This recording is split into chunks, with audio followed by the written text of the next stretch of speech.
377. In the first part of chapter 10, we talked about Teshuvah Ilah, the loftier or higher form of Teshuvah, being experienced through prayer. So up until this point, really the Alter Rebbe spoke about the concept of Teshuvah Ilah within the framework of Torah, of adding in our study, as well as Gemilas Chasadim. And the essence of Teshuvah Ilah is not to focus on sins or how we've fallen short, but instead to focus on the relationship itself. We're building the relationship with God. That's what Teshuvah Ilah is about. Sin damaged the relationship. We're now rebuilding the relationship. We're intensifying the relationship. We're making it more meaningful, more profound, and more impactful. So it's not that different from any relationship in which people can have a falling out and then they reconcile. And the reconciliation would be followed invariably by an intensification and even a more profound, even a more meaningful relationship, which is on a simple level, by the Makom Shabalei Teshuvah Imdin, in a place where those who return to Hashem stand. Ein tzadikim gemurim yichelum lamed. Even perfect tzadikim can't stand. Why? Simple. Because when the relationship was unchallenged or untested, it lacks a certain strength. It's durable only after it's been tried and tested. And we've been able to bounce back. That's the more durable relationship. That's the more powerful relationship. That's the more meaningful relationship. And there's something to be said about falling away and being able to come home. Having said that, of course, that's not the ideal situation. We would never tell a married couple to get married, please have a really good fight. Kill each other, because when you finish fighting, then you'll have an even better relationship. So this is what you call post ipso facto. If and when it happened, when things went south, then they can become better afterwards. It doesn't have to be worse as a result. It can be even better as a result. And invariably it is. So how is that achieved? How do we have a relationship with God? This is where the metaphor kind of falls off. When you have a person, you get to know the person. How do you have a relationship with God when you can't see God? And it's one way. God's not talking to us. We're talking to Him. He does not seem to be responding. It's very frustrating for people. That's why Tefillah, prayer, is the hardest of things. It's called avodah shebelev. The word avodah, which means service, is also related to the word eved, which means to toil away, or literally slave away. So it's a slaving of the heart. It's a very difficult thing to talk and not get a response and feel that you're in a meaningful relationship. So on a simple level, the concept of having a relationship with God is getting to know God. Like first people date and get to know each other. How do you get to know God? Read His book. He told you all about Himself. The more you learn Torah, the more you know about God. The less Torah you know, the less you know about God. How can you serve God if you don't know Him? So it says, Das Hashem Elokei Avicha v'avdeo b'leiv shalom. Know Hashem your God, and then you'll serve Him wholeheartedly. Which means that first and foremost, a person has to simply study Torah. And the more Torah one studies, the profounder and the deeper and the more meaningful one's relationship with God should get. Now, it is possible sometimes for a person to focus only on the exoteric texts of Torah, which do not speak about God Himself, but rather God's worldview and how God sees certain things. But if you don't focus on God Himself, it's possible for a person, chas v'shalom, to study Torah and forget about what we call the note in HaTorah. I'm learning Torah, I forgot that there's somebody who gave the Torah. I forgot that it's God's Torah. I told you this joke, I'll just repeat it just for emphasis' sake. This student was in the yeshiva where they didn't study at all, no mysticism, no spirituality, just focused on Gemara, and then left the yeshiva and he goes to a Hasidic yeshiva and he meets his old Rosh Yeshiva, and Rosh Yeshiva says, why'd you leave my yeshiva? You were doing so well, you wanted to top students. And he gives one excuse and another, and the yeshiva shoots down the excuses, says that why did you leave my yeshiva? So finally the boy, having no choice, said, I'll tell you the truth, in this new yeshiva, I became a Yedei Machashavas. I can read people's minds. So the Rosh Yeshiva says, that's absolute baloney. The Gemara says, Ein Adam Yedei Masha B'Libo Shechaveda. The Gemara says that a person doesn't know what's in somebody else's heart. Are you telling me that you transcended the limitations that the Gemara places upon humanity? So he says, I'm going to try you. We'll see. Fine, says the Talmud. Close your eyes and think about something for a minute. I'll tell you what you were thinking about. And so the Rosh Yeshiva closes his eyes and he thinks for a minute. He opens his eyes. No, you're Yedei Machshavas. What was I thinking? He said, I'll tell you. You were thinking about God. The Rosh Yeshiva says it's absolutely not true. I was not thinking about God for 1 second of the minute. And the boy said, I know. That's why I left the yeshiva. In other words, it's possible to learn Torah and forget about God. That's no good. And that's why, along with the exoteric, or the external part of Torah, one has to also study Pnimius Torah. One has to also study the inner track, the esoteric part of Torah. You know, the Vilna Gaon wrote in his commentary on Mishlei that somebody who doesn't study Kabbalah, somebody who doesn't study the esoteric spiritual texts of Torah, cannot paskin a shaila, cannot rule a halacha la'amitasa. The halacha will never be ruled right.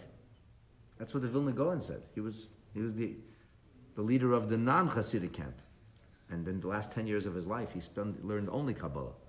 The point, of course, is that the notion of studying Torah encompasses a broad range. Studying Torah on an exoteric text, on a literal level, to learn the Gemara and the Halacha, and so on and so forth, to learn the stories of the Torah and Chumash, the Medrash, was the Haggadah, all areas of Torah. And how else do we become God-like? By being like God, by engaging in Gemilas Chasadim. God is kind, God gives, God is generous. We have to be generous. The more generous you are, the more you like God. We can't be creators, per se. Nobody asks us to create a world, but we can be generous. And the human being has a craving to be godlike. That's why people have all these, people who have issues imagine themselves to be some kind of superheroes, or people who have incredible powers. It's a syndrome, because this is a craving that a human being has to be godlike, but it can only be fulfilled in a proper way when somebody actually lives like God, namely to be giving and to be kind, to be generous. And that is ultimately the greatest feeling of satisfaction that a human being could achieve, is to give to others. An example that even non-generous people and even non-charitable people and even non-spiritual people can understand is the satisfaction of motherhood. There's nothing like it. It's the most giving thing. A woman loses her sleep, her figure, her mind, everything. Take care of this little package that screams and yells and does nothing but drive you crazy, and there's no greater joy. Because that's innate to us. It's innate that we want to give. We want to be able to provide. And people, Rahman al don't have children. A lot of times want to adopt a child. They want to foster a child. They want to feel like they're giving. So this is Teshuvah Ilah. Teshuvah Ilah means to deepen our relationship with God. The deficiency of that Teshuvah Ilah, the Alter Rebbe said, is that you didn't change. It didn't affect an inner transformation. You are not somebody different. You're doing things, but you need to elevate yourself as well. As we talked about in our previous class, there's the concept of Hashem coming down to Har Sinai, divinity coming down into our world, Torah being understood by our minds, and that means we're bringing the holiness down, but at the same time, there's also the notion of Moses going up the mountain.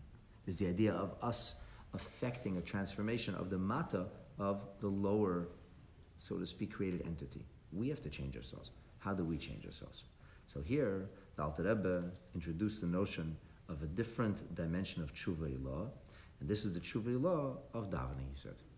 And we turned the page, and we said that we explained how prayer works, and we talked about the notion of the various steps of prayer. And of course, prayer is metaphorized in the Zohar as a ladder. Yaakov Avinu's dream, his vision of the ladder rooted in the ground, reaching into the highest heavens on one level, refers to prayer. And that a person is able to achieve a certain level of cleaving and communion and oneness with God, to the point that Gam Achar HaTefillah, on the top of what the old numbers, page 198, Gam Achar HaTefillah, Havaya Nafshi Esa, that a person says, I raise my soul up to you, the Hainul is Dabka Rucha Berucha, that a person cleaves soul to soul, Kol Hayim, the entirety of the day, because prayer is effective all day long. And we see this on a very literal level, that for Shachris, for the morning prayer, there's an enormous preamble before we get to the Shemona Esrei. You have to say there's morning blessings, and then Tefillas HaShachar, and then there's Karbonos, and then there's Pesukah de Zimra, and then there's the blessings of Shema, and then there's the Shema, and then we finally come to Shemona Esrei. If you actually say the words instead of just turn the pages, an easy 45 minutes of prayer before you even get to Shemona Esrei. When it comes to Mincha, we simply come to Shul. There's Keteris, we recite, and Ashrei, and that takes about 3 minutes, 5 minutes. And here we are, davening Shemona Esrei again. And Ma'ariv, short blessings of Shema, to Shema again, 5 minutes, and we're at the Amidah again. How does that work? So the simple answer is that once you get into that state of closeness with God, you wake up in the morning, you're starting all over again. But once you get into that, it lingers on. It's not so hard to get back to it. It's like you don't need all of the preamble in order to be able to get there because you're already there. And then when you go to sleep and you return your soul to Hashem, and then your soul gets restored. In the meantime, your mind has emptied itself. Your body has cleansed itself, and you start the process all over again. So all day long, there's a lingering effect of prayer, or so there should be. And how does all this happen? Because you read words very quickly, very nicely, you turn pages deftly. How is prayer effective? How does it change us? So the Alter Rebbe says, "V'chol zeh al yedei hayizbonenus." All this comes about through contemplation. I dare not use the word meditation. It freaks people out. Right? They think you have to wear a turban and sit cross-legged to meditate. It's actually not true. When somebody says something as simple as, "Let me think about that," that is a form of meditation. Let me sleep over it. That's a form of meditation. Should I do this business deal? I don't know. What, you meditate on business? Yeah, I'm just thinking about it. So contemplating something or thinking about something or meditating. So this is the idea that is able to change us. It raises us into a different space, and we have a new perception. So by contemplating deeply the greatness of God, Bahamakas Hadas. Alter Rebbe uses a very interesting word here. He says hamakas, the word hamaka comes from the Hebrew word emek. Emek means depth. In a very deep, what you might call in English profound. In a profound steeping of das, we know that there's 3 different faculties for the intellectual activity of a human being. There's chachma, which is called wisdom, but really it's intellectual creativity. There is bina, which is intellectual analysis or understanding, the notion that a person could analyze and develop and build an idea. And then there's das. Das means when I get it. It's like it becomes my bias. It becomes my predisposition. It becomes an opinion. So here he says hamakas hadas. Why not hamakas hachachma? Why not hamakas habina? Why not being very creative? Why not being very analytical and developing the idea? And the answer, my dear friends, is simple. It is possible for a person to be creative about something that doesn't change me. It's not my life. I was paid to be creative. There are creative people. They get paid to come up with solutions. You give them a box, you say, this is the square footage. How are you going to fit all these things into it? And it's very creative people. They come up with a way of utilizing the space in which they're able to fit or cram a whole lot of living into a very small living space. It's called creativity. They're creative with space. Other people are creative. You give them an idea, a notion, say, create music for this. Somebody created a film, a movie. Speaks to the director, speaks to the writer, understands what the mood is, and he's able to creatively come up with bars of music. He said this will be the right music, and oftentimes it is. And so on and so forth. This creativity of how to figure out how to do something. But it doesn't have to change me. So what's your opinion? My opinion? I don't know. My opinion is I want to get paid. So whatever. I answer to the highest the highest bidder. As one lawyer once told me, he said, "Rabbi, I have no master other than the one who pays me." He says, "If you're paying me, that's it. You're my master. Don't worry about it." He says, "I answer to my master. Whoever pays me, that's how my mind works." That's. I said, "Okay, it's interesting." The point being, it's creativity, but it doesn't change me. A person can analyze something. Some people get paid for analytics. There are companies who do analytics. Somebody says, "I have an idea. Is it going to work?" Well, let's analyze it. The person's going to build a building. You say, "How much is it going to cost me?" I don't know. How do I know? There's companies that specialize in figuring out how much a project will cost you. And they can generate like paper that looks like 10 inches high of all the different things they go through. And they have a system and they analyze things and they'll give you the exact details.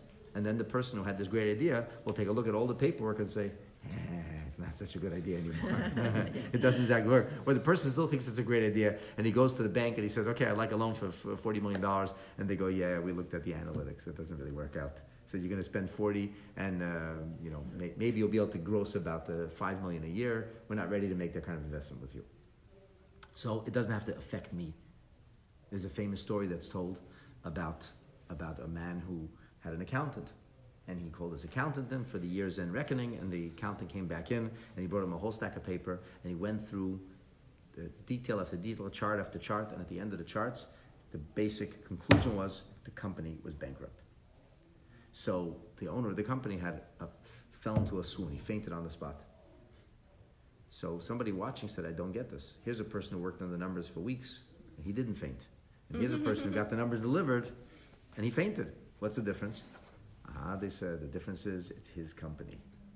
But it's your company, it's different. In Yiddish, it says em negeya. It says zayin razach. It touches him, it's his thing. And this metaphor was used by the Mechav Bliner, the elder Mashpia in Temchat Mimim, when he talked about Chedesh Elul. And he said, Chedesh Elul is Chedesh HaCheshben. So people can make a cheshbon, make a reckoning. They're analyzing someboody life. It's interesting, fascinating. Look at this, look at that, make suggestions, but it doesn't touch me. Why? Because it's not affect me. It's not really important to me. This is not what makes me tick. I'm doing this because it's my religious obligation. It's chedesh cheshbon, it's chedesh Allah, it's a cheshbon. I'll make a cheshbon, fine. Okay, I'll fix this, that, the other thing. So, but why did you faint? Why did it touch you? Why weren't you moved? Why, it didn't really matter to me. And the point of it, Michal, to the Talmidim was the chedesh El and the cheshbon of this time has to actually touch you. It has to make a difference to you. This is not an academic activity. That's das. Das is, it's my opinion. Now this has become my thing. So with the whole idea of davening is not just to contemplate about godliness. You have to contemplate about my God. My God. My relationship with God. And when you personalize that, that's called hamakas hadas. When a person davens, and he steeps his mind in the things you're supposed to contemplate before davening, because a large part of davening is contemplation, even though davening is not about learning per se. People learn Hasidus before davening in order to have what to think about, but ultimately, davening is a form of contemplation, amongst other things. So when there's hamakas hadas, b'shtayim lefaneha, with the two blessings that come before the Kriya Shema, which talks about, in the blessings, we talk about the history of the Jewish people. And we talk about, well, not really, that's Psukat Zimra. We talk about the angels and the heavenly worlds. And there's an element of materiality that we're focusing on the cosmos. And then we move into non-material grandeur of God. We talk about the angels and the angelic worlds. And then we talk about Hashem loving us, and Hashem selecting us, Hashem choosing us, and Hashem giving us His Torah. These are the blessings of Shema. And before that, we have Psukat Zimra. Psukat Zimra gives us a historical review of the Jewish people's place within the eschatology of creation and the philosophy of what this is all about. And the person takes a look at the greatness of Hashem and takes the time to analyze and look through creation and what Hashem constantly brings into existence and think about all these things. All that contemplation is supposed to bring me into a state of cleaving to God. So when I'm finished davening, I feel close to God. But that's how I should. That's the feeling davening should leave me with. And that the Alter Rebbe maintains is Teshuvah Ilah. It's Teshuvah Ilah because it's not about sin. Davening is not about thinking about your sins. Any more than going to Shol Yom Kippur is not about thinking about sins. That's not what it's about. It's about being close to God. And how do we get close to God? You get to know God. The more you know about God, the more you study Torah. It goes hand in hand. The more you do Gemilas Chasadim, the more you're being God-like. That's Teshuvah Ilah. The Alter Rebbe came along now and said, in order for you to elevate yourself, in order for you to be able to experience a closer sense of communion and oneness with God, then you need to engage in prayer. Now the Alter Rebbe says, since now in the 10th chapter of Iggeret Teshuvah, we have been introduced to a new dimension of the higher form of Teshuvah, namely Teshuvah Ilah, as it's experienced through prayer. As they say, on a wing in a prayer. That's how a person is able to come closer to Hashem. The wing of prayer is specific because it elevates a person. I know that comes from some World War II song or whatever, but and popularized to a film about World War II. But the wing in a prayer is accurate. It talks about people who, I think, experience engine failure and they're coming back home to the Air Force carrier. But the reason that it's accurate is because prayer is not just reading of words. Prayer is something that's supposed to be accompanied with passion and fervor. And the passion and fervor is called ahava, meaning love, v'yira, which means awe. And the Zohar calls ahava v'yira shnei gadfin, 2 wings. And that's why if a person only has love and love for Hashem, is excited about his Judaism, is exuberant and passionate, loves mitzvahs, but has no respect for God, meaning I do whatever I want, as I want, when I want, and don't tell me how to bend myself out of shape. Don't tell me to restrain myself. I'm not into that part of religion. Well, in that case, you never get off the ground because you're only on a wing. You really need to be on wings. And wings come only when you have both the great fervor, the love, the excitement, along with a deep sense of awe and respect for the Creator and the mission that He's given us. So when we have both, that's the idea of the wings. And the wings make the prayer meaningful. That lifts it off the ground. That it shouldn't just be a verbal exercise. That it shouldn't just be about turning pages or even answering Amen. But instead it should become an experience, a spiritual experience, an elevating experience, a transformative experience. A Yidu Daven's a different kind of person. So the Alter Rebbe says, since this is all true, and since, as the Alter Rebbe now has framed it, introduced Tefillah to us, which I believe is a big chiddush. I don't think this says anywhere else before the Iggeret Teshuvah, that Tefillah is Teshuvah law. If so, tzarech lahagdim lefaneh b'chinas Teshuvah HaTorah. If Tefillah is Teshuvah law, then there needs to be Teshuvah HaTorah that comes first. And actually, if we take a look at the sages of the Mishnah, it's exactly what they said. This is what our rabbis of blessed memory said. The Mishnah,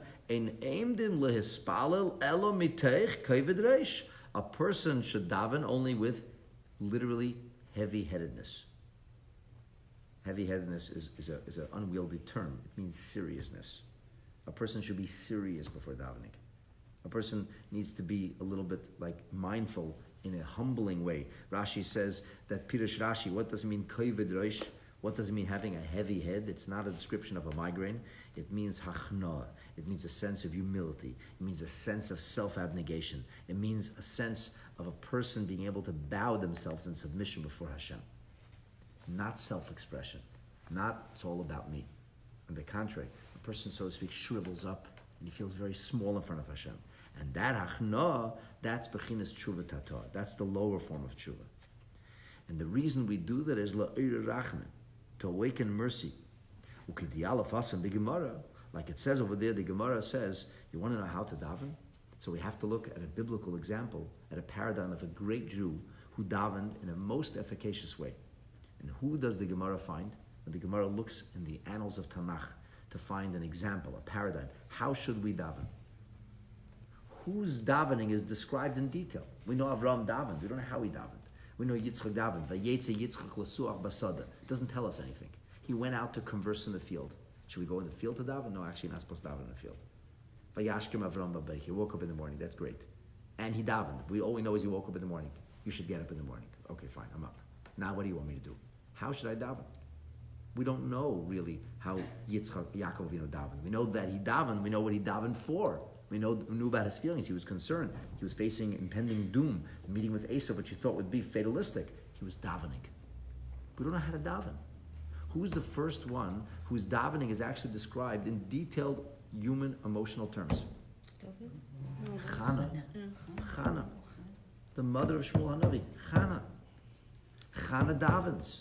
We learn about posture from Chana. We learn about audibility from Chana. We know that we're supposed to be standing. We know we're supposed to be quiet. We know that if somebody's davening right to a stranger who will find somebody davening, what will they look like? Like somebody who's in a stupor. Like somebody who's high on something. That's what davening is supposed to look like. Davening is supposed to look like a person who's on a trip. But you're not. Because if you're on a trip, or you tripped out, it's not you. You've checked out. You'll be back in 20 minutes when the drug wears off. The drug is davening. That's not the point. There was a great disciple of the Maggid. His name was Reb Chaim Chaikel of Amador. Reb Chaim Chaikel, he had a interesting, very unique take on Chassidus, and it's very different from the Alter Rebbe's approach. And the Chassidim of the Alter Rebbe believe you have to learn yourself and contemplate yourself and do Avodah yourself. And he believed more in the thing that Rebbe carries, the Rebbe carries the people and so on and so forth. The Alter Rebbe had a very big dispute with his peers about this. So there's some Chassidim of the Alter Rebbe, they saw the Chassidim of Reb Chaim Chaikel davening. And they were very impressed with their davening. They said the people, they daven with a lot of fervor, tremendous, like they were fired up in davening. So they came to the Alter Rebbe and they said, we saw Chaim Chaikel's Chassidim, they daven. That was impressive. So the Alter Rebbe said, they davenen. Chaim Chaikel davened. They're davening, said the Alter Rebbe. The Rebbe's davening. In other words, with his charisma, he elevated them to a point, he fired up their imaginations that they were coasting on the coattails of Chaim Chaikel. But it didn't affect the interchange. If Chaim Chaikel would be gone, they wouldn't be able to keep davening. They could only daven because they were in the presence of Chaim Chaikel. And Chaim Chaikel was so spiritually charismatic, he could sweep them up in his fervor. And the Alter Rebbe said what he wanted with Chassidus was not that the Rebbe should sweep you off your feet. You yourself have to become moved. Of course, you cannot dismiss the davening of Reb Chaim Chaikel's Chassidim, but that's not the ultimate, from the Alter Rebbe's perspective. The ultimate davening goes without saying that it has nothing to do with a person who drinks something before davening, chas v'shalom, or who takes a narcotic for davening. That's alien to Jewish spirituality. That's false. It's a counterfeit experience. So when you drink, at least it's you. It's counterfeit because it's being induced, but at least it's you. When you have a drug, it's not even you anymore. You're checked out. You don't even know what happened. It's not whiskey, alcohol, wine reveals what's inside you. The drug just takes over. It co-opts you. You become like possessed. And therefore it's pointless. So davening is something that has to happen in a way that brings forth a sense of deep, deep emotion to the external observer. It looks like you're tripped out. Huge difference internally. You're not tripped out, you're tripped in. How do we know that? From Chana. What did Eli think? Eli, the great Kohen Gadol, what did he think Chana was? He was very intuitive. He thought she was drunk. He says, who's this drunk lady came over here? What else do we know about Chana? It says, V'hi maras nefesh. It says Chana was of a bitter soul. She didn't come before Hashem and say with a big trumpet out, here I am, God. It's Chana, your servant. I came to say hi in the Beis HaMikdash. I want to now emote and express myself. And Chana came so humbly, so contritely, brokenheartedly. That's how she prayed. So we learned, the Gemara says that's right, we learn from Chana that we should come to davening with a sense of humility. We should come to davening with a sense of contriteness. Now, on some level, this is problematic because prayer is not about shriveling up. Prayer is about expressing yourself. You're supposed to express yourself during davening. If you're not able to express yourself, you have a problem. And once upon a time, we, the Jewish people, were very close to Hashem.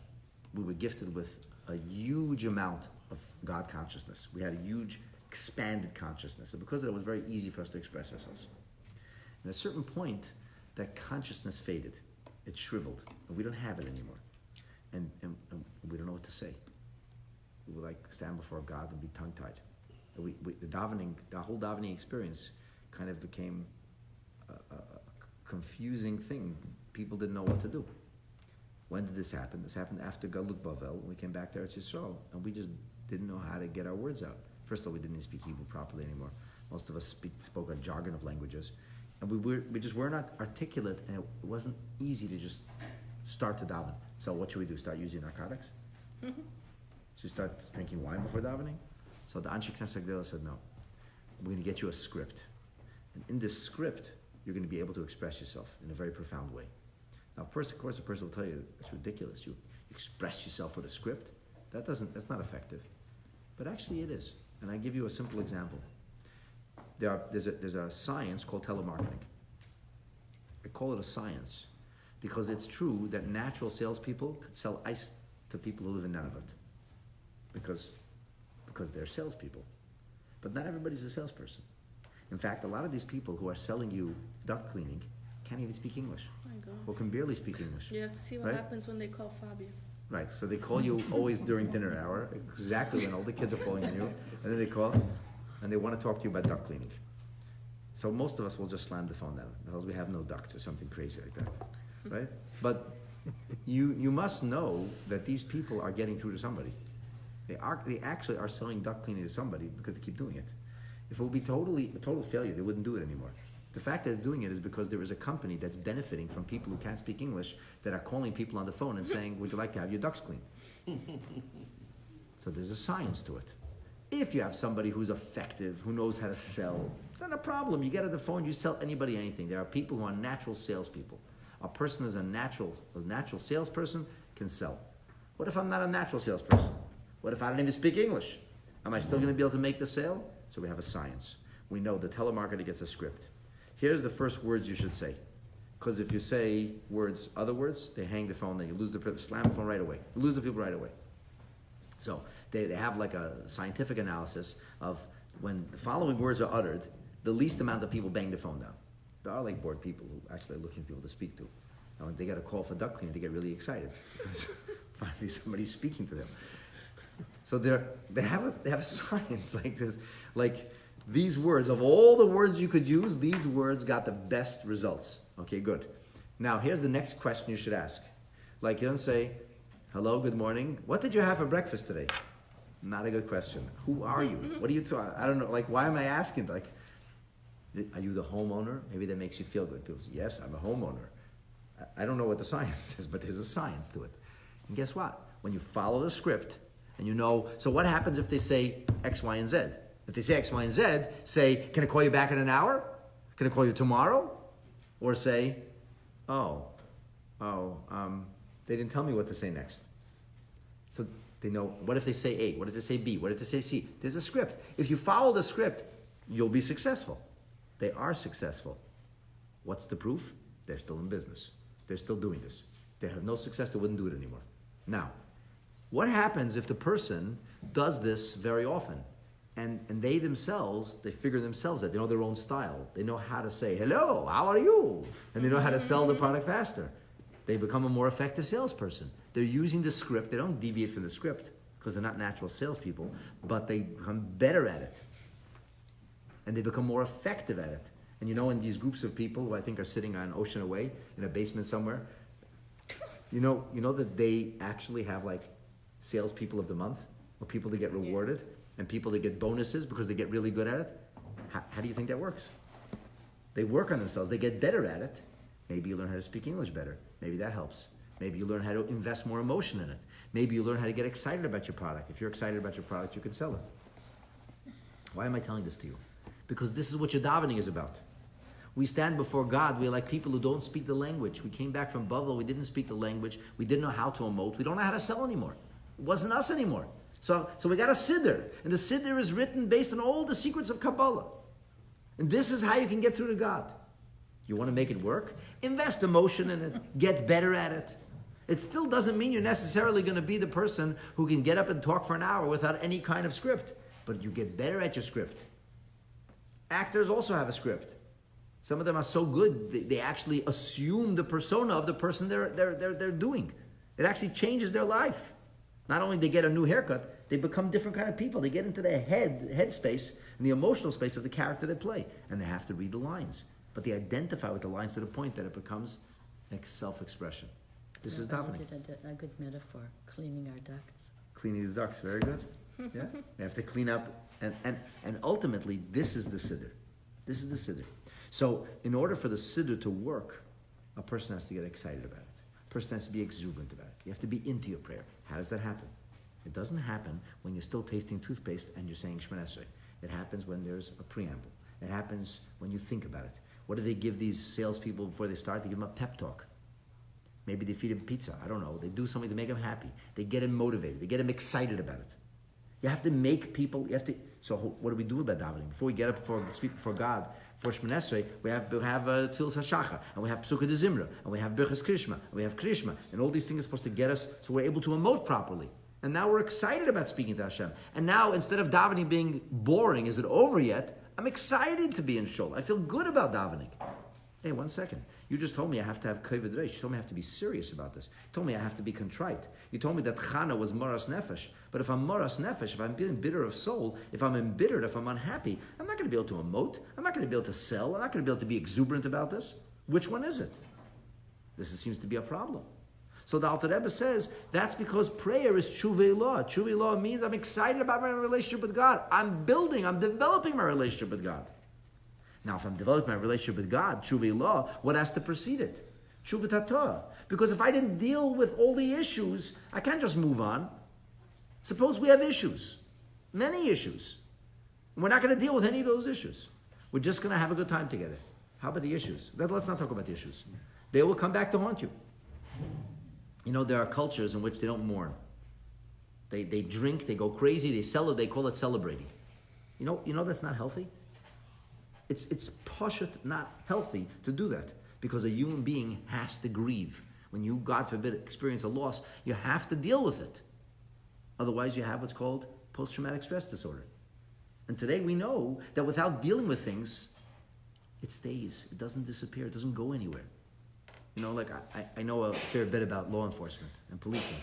It used to be when a police officer was jumped the night before and beaten and had his weapon taken away, which is terrifying for a police officer. The next day was expected to come right back into work and be a man about it, quote unquote. Right? You know what happened? They found that they're killing these guys. Do you know that the OPP has the highest level of suicide of any police service across Canada today? The 11th OPP officer took his life a few weeks ago. In 1 year. This is terrible, terrible news. The new commissioner, who's a very good friend of mine, understands this keenly. What's he focused now on? Wellness.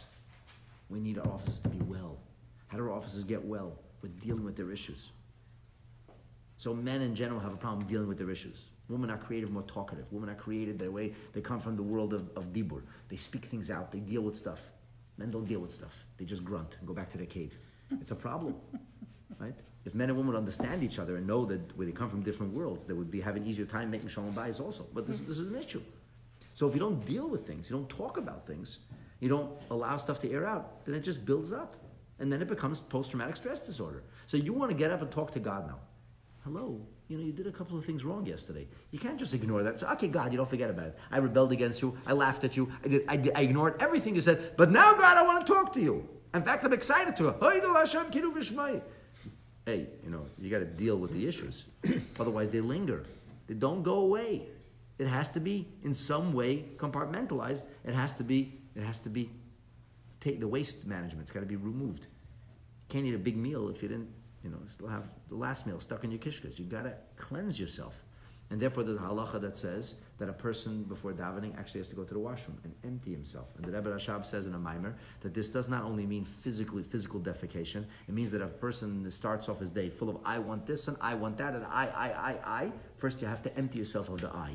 He has to forget about it. He has to empty himself of all his machshavas, all his thoughts, and all his self-obsessions. And then when you go to the washroom, because there's also crap, it's a lot of crap people pile up inside themselves. When you empty yourself of all that the refuse of self-obsession, and you empty yourself, you cleanse yourself, then a person can daven properly. So there has to be tshuva tata before tshuva ilah. There's an order of the way things go. As Rabbi Steindels points out in a simple metaphor, he says, if you want the arrow to go forward, what's the first thing you need to do? Pull it back. So what are you talking about? It doesn't make any sense. You want an arrow to go forward. Why are you pulling it back? Says, foolish boy.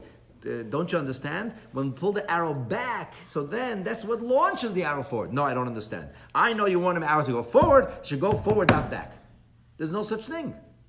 The runner wants to sprint. He's taking a step back. Why is he taking a step back if he's going forward? It's the only way to go forward. I want to get excited about godliness. So why would I be first moros? Why would I first be bitter? Because that's the only way to get there.